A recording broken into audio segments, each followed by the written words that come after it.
నమస్తే. విషయం జరుగుతుంది ఇక్కడ రైతుల దగ్గర. నీకు ఈ కాలువ ఇది ఈ కనిపిస్తున్న ఈ వాగు ఇది బాగా వర్షాలు వచ్చినప్పుడు హెవీగా వస్తుంది. ఇది వాటరు బాగా హెవీగా వస్తుంది వర్షాలు వచ్చినప్పుడు. అయితే ఈ వాటరు హెవీగా రావటం వల్ల ఈ ఈ గట్లు మించి పొర్లి పొలాల్లోకి వస్తాయి. అయితే ఇతను ఈ కాలువ కింద ఉంటే అతను తెలివిగా ఏం చేశాడంటే అతను పొలం మీదకి వెళ్ళకోకుండా ఉండాలని ఒక ఉద్దేశం కలిగి, అతను పొలం బాగుండాలి, మిగతా వాళ్ళు దెబ్బతిన్నా పర్వాలేదనే ఒక ఉద్దేశం కలిగి అతను దీన్ని ఇలా వెళ్ళిపోవాలి. ఈ కాలువ వర్షం వచ్చిన నీళ్లు మొత్తం కూడా ఇదిగో ఈ రూట్లో వెళ్ళాలి. ఇది విధిగా ఎప్పుడు ధర్మంగా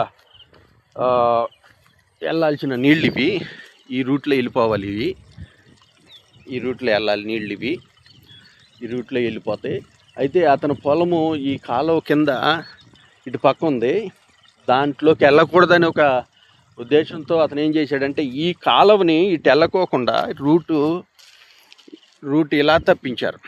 సారీ ఇలాగా అంటే ఇదిగో ఇలాగా పక్కన ఇది బద్దలు కొట్టేసి డైరెక్ట్గా పొలంలోకి వదిలేసాడు. చూడండి ఇది ఎంత అన్యాయం అంటే, ఇప్పుడు ఈ నీళ్ళన్నీ వాగులు వచ్చినప్పుడు ఈ నీళ్ళన్నీ కూడా ఇలాగ వెళ్ళిపోతాయి అన్నమాట. ఈ విధంగా వెళ్ళిపోతాయి. డైరెక్ట్ ఈ పొలంలోకి వదిలేడు అతను. మొత్తం డైరెక్ట్ ఈ కాలువ అడ్డ కాలువ కొట్టేసి ఇది ఈ విధంగా వెళ్ళటం వల్ల విపరీతంగా రేపు వచ్చిన వర్షాలకి ఈ కాలువ పొర్లిపోయి వస్తుంది. అది దాని మార్గంలో వెళ్ళకోకుండా పక్కకి తిప్పేయటం వల్ల ఈ పొలం మొత్తం మునిగిపోద్ది. ఈ పొలం డైరెక్ట్ పొలంలోకి వదిలేడు ఇతను. ఇది ఎంతవరకు న్యాయం?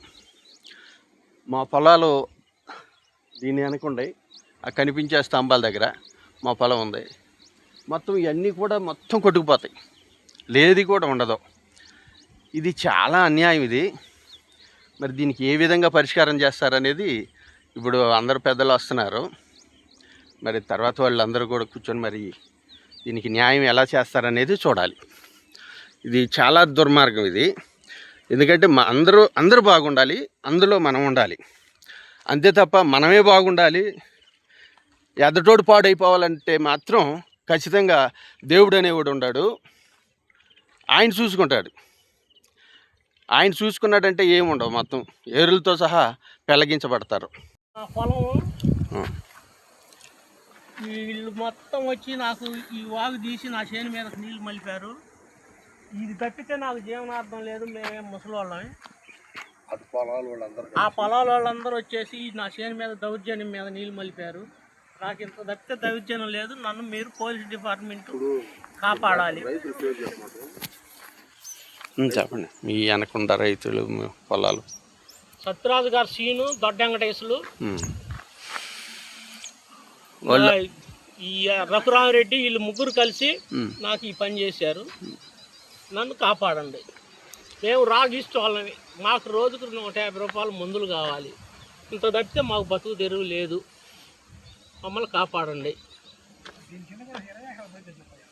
ఈ పొలము మొత్తము ఇదంతా కూడా ఒక 15-20 ఎకరాలు పొలం ఉంది ఇది.